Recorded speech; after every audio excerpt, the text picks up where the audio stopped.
جئنا إلى الدنيا كي ندعو إلى الله لننشر الخير في الكون الذي حارى ونرسل العطر من روض الهدى الزاهي ويشرق السلم أنوارا وأنوارا. اعوذ باللہ من الشیطان الرجیم بسم اللہ الرحمن الرحیم نحمدہ ونصلی علی رسولہ الکریم اللہم رب اشرح لی صدری ویسر لی امری واحلل عقدۃ من لسانی یفقہوا قولی. گھر کی چھوٹی سی سلطنت میں میاں بیوی بچے رہائش پذیر ہوتے ہیں. خادم بھی اس چھوٹے سے یونٹ کا حصہ ہوتے ہیں. آج ہم یہ دیکھیں گے کہ خادموں کے ساتھ ہمارا رویہ کیسے ہونا چاہیے. رسول اللہ صلی اللہ علیہ وآلہ وسلم کی ہدایات اس سلسلے میں ہمیں کیا ملتی ہیں. اس سے پہلے ایک بات دیکھ لیجیے، ہم خادموں سے بے نیاز نہیں ہو سکتے. اس وقت ہم جو یہاں بیٹھے ہیں خادموں کی وجہ سے بیٹھے ہیں.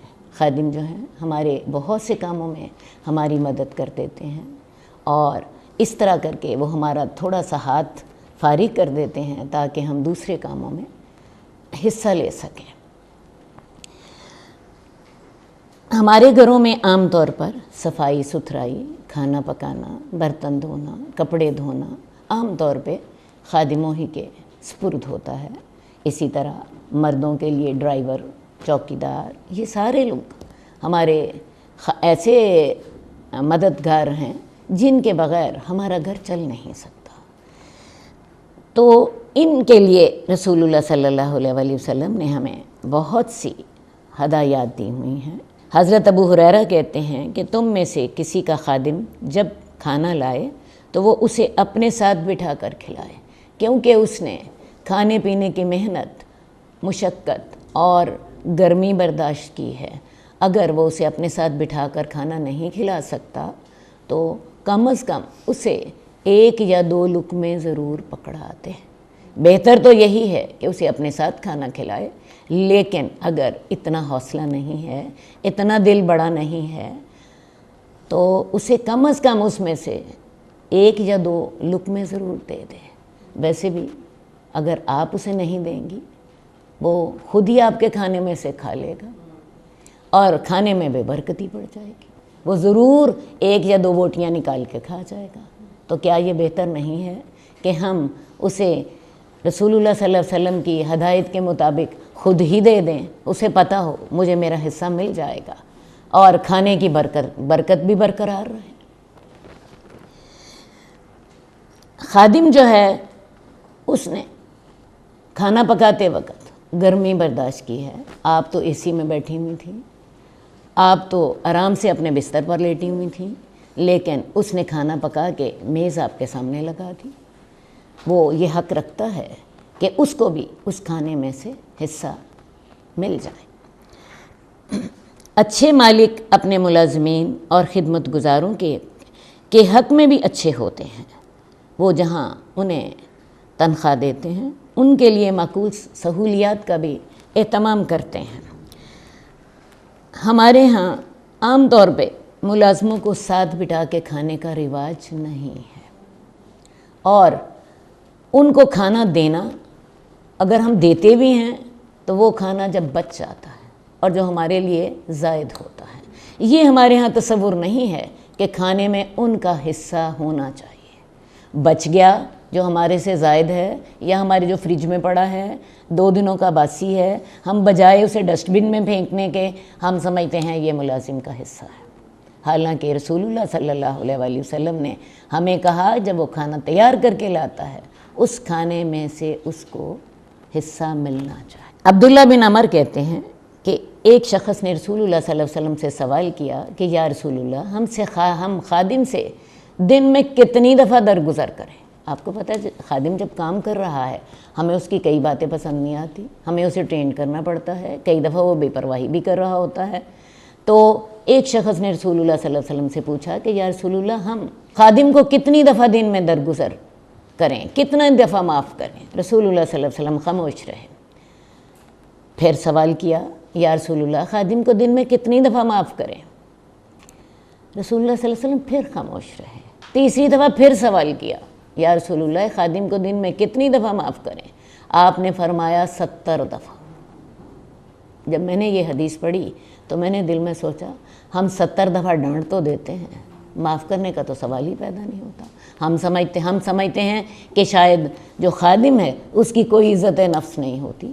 چھوٹی چھوٹی بات پہ اتنا ڈانٹتے ہیں کہ خادم جو ہے ہم سے بددل ہو جاتا ہے, کام چھوڑ کے چلا جاتا ہے, یا ہمارے کام میں خرابی کرنے لگ جاتا ہے. اور پھر ہمیں شکایت ہوتی ہے کہ جی آج کل کے نوکر تو بہت ہی تنگ کرتے ہیں, انہوں نے تو کبھی دل لگا کے کام ہی نہیں کرنا ہوتا.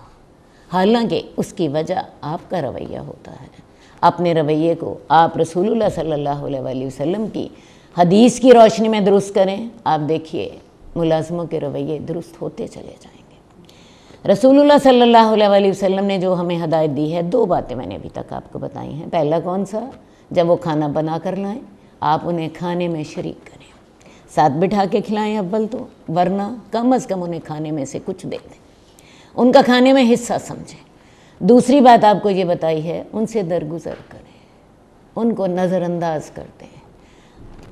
2-4 دفعہ آپ نظر انداز کریں گی, انہیں آہستہ آہستہ بات سمجھ آتی چلی جائے گی اور وہ آپ کے ساتھ آپ کے مزاج کے مطابق ڈلتے چلے جائیں گے. ایک اور نصیحت جو رسول اللہ صلی اللہ علیہ وسلم نے ہمیں اس سلسلے میں کی ہے وہ یہ ہے کہ جیسا تم خود کھاتے ہو انہیں ویسا کھلاؤ, اور جیسا تم خود پہنتے ہو انہیں ویسا پہناؤ. کیا خیال ہے ہم ایسا کرتے ہیں؟ سوال ہی پیدا نہیں ہوتا. ہم جو کپڑا پہن لیتے ہیں وہ جب ہم اسے ضائع کرنے لگ جاتے ہیں, جب وہ ہمارے مطلب کا نہیں رہتا, جب ہم اسے پھینکنے پہ آ جاتے ہیں تو ہم سمجھتے ہیں اب یہ ملازم کا حصہ ہے. حالانکہ اللہ کے رسول صلی اللہ علیہ وسلم کے الفاظ اگر آپ دیکھیں, انہیں وہ کھلاؤ جو خود کھاتے ہو, وہ پہناؤ جو خود پہنتے ہو. اگر ہم ملازم کے لیے نیا کپڑا بھی لیں گے سستا ترین, اپنے لیے مہنگا ترین. صحابہ کی جو رسول اللہ صلی اللہ علیہ وسلم نے تربیت کی تھی, صحابہ واقعی ملازم کو, خادم کو وہی پہناتے تھے جو خود پہنتے تھے. بلکہ حضرت علی نے تو ایک دفعہ اس سے بھی آگے بڑھ کر کمال کر دیا. حضرت علی اور ان کے جو خادم تھے, ان دونوں نے کپڑے پہنے ہوئے تھے. خادم کے کپڑے حضرت علی سے زیادہ بہتر تھے. سوال کیا گیا کہ ان کے کپڑے آپ سے زیادہ بہتر ہیں, تو حضرت علی نے کہا اصل بات یہ ہے وہ جوان ہے, اور میں نے سوچا تھا وہ ان کپڑوں کے ساتھ زیادہ خوش ہوگا. خود جو ہیں کم حیثیت کے کپڑے پہنے ہوئے اور ملازم کو زیادہ مہنگے کپڑے پہنائے ہوئے. یہ تربیت رسول اللہ صلی اللہ علیہ وسلم نے صحابہ کی کر دی تھی. ذرا سوچئے, اپنے آپ کو اس معیار پر لائیے. کیا ہم نے کبھی ملازموں کی ایسی ضروریات کا خیال رکھا؟ آگے چلتے ہیں. ربیہ اسلمی جو ہیں یہ رسول اللہ صلی اللہ علیہ وسلم کے خادم ہیں. ان کو رسول اللہ صلی اللہ علیہ وسلم نے زمین دی ہوئی تھی. یہ ربیہ اسلمی خود ہی اس حدیث کے راوی ہیں. رسول اللہ صلی اللہ علیہ وسلم نے ان کو زمین دی ہوئی تھی, اور حضرت ابو بکر رضی اللہ تعالیٰ عنہ کو بھی زمین دی ہوئی تھی. اور مزے کی بات یہ ہے کہ ان دونوں کی زمین اکٹھی تھی. ایسا نہیں تھا کہ حضرت ابو بکر کو تو بڑی مہنگی زمین دے دی ہو کسی اہم علاقے میں, اور ربیہ اسلمی کو کسی دور دراز علاقے میں دے دی ہو. آج کل آپ کو پتہ ہے زمین کے ریٹس کا کتنا زیادہ فرق ہوتا ہے, اسی بیس پر کہ کسی جگہ کی لوکیشن زیادہ اچھی ہوتی ہے اور کسی جگہ کی لوکیشن اتنی اچھی نہیں ہوتی, اس کی قیمت اس سے بعض اوقات آدھی سے بھی کم ہوتی ہے. لیکن ربیہ اسلمی آپ کے خادم ہیں, ان کو بھی وہیں جگہ دی ہے جہاں پہ حضرت ابو بکر رضی اللہ تعالیٰ عنہ کو دی ہے, اور ان کی زمین اکٹھی ہے. ربیہ اسلمی ہی بتاتے ہیں کہ ایک دفعہ رسول اللہ صلی اللہ علیہ وسلم نے مجھے کہا تمہیں کوئی حاجت ہے, تمہاری کوئی ضرورت ہے؟ مراد یہ تھی تم میری خدمت کرتے ہو تو میں تمہاری کوئی ضرورت پوری کر دوں. حضرت ربیہ اسلمی جو ہیں وہ کہتے ہیں یا رسول اللہ ہے. آپ نے فرمایا بتاؤ. کہنے لگے یا رسول اللہ جنت میں آپ کا ساتھ چاہتا ہوں. حضرت ربیہ کی دیکھیں حاجت کیسی خوبصورت. رسول اللہ صلی اللہ علیہ وسلم نے ان کی بھی کیسی تربیت کی ہوئی ہے. کہتے ہیں یا رسول اللہ جنت میں آپ کا ساتھ چاہتا ہوں. رسول اللہ صلی اللہ علیہ وسلم نے کہتے ہیں کوئی اور بتاؤ، کہتے ہیں نہیں یا رسول اللہ ہوا ذاک، مجھے بس یہی چاہیے۔ کیا؟ جنت میں آپ کا ساتھ چاہیے۔ اللہ کے رسول پھر پوچھتے ہیں کوئی اور حاجت؟ آپ کا خیال شاید یہ ہوگا کہ کوئی ان کی دنیاوی ضرورت ہوگی تو پوری کر دوں گا، ٹھیک ہے، لیکن حضرت ربیہ اسلمی کہتے ہیں یا رسول اللہ میری صرف ایک ہی حاجت ہے، وہی حاجت ہے، جنت میں آپ کا ساتھ چاہتا ہوں۔ رسول اللہ صلی اللہ علیہ وسلم نے پھر فرمایا کہ ایسا کرو کثرت سجود کے ساتھ میری مدد کرو، یعنی تم اللہ کی عبادت زیادہ کرو، تہجد پڑھو، نوافل پڑھو، اس سے جنت کا حصول آسان ہو جائے گا۔ لیکن میں جو بات آپ کو اس حدیث سے بتانا چاہتی ہوں وہ یہ ہے کہ ہم نے کبھی اپنے خادم سے کبھی یہ پوچھا ہے تمہاری یہ ضرورت ہے؟ ہمیں یہ تکلیف تو ہوتی ہے، بلکہ خواتین کا سب سے بڑا جو موضوع گفتگو یہی ہوتا ہے ملازم آج کل کے اچھے نہیں ہیں، اتنا مانگتے ہیں بندہ دیتے دیتے تنگ پڑ جاتا ہے۔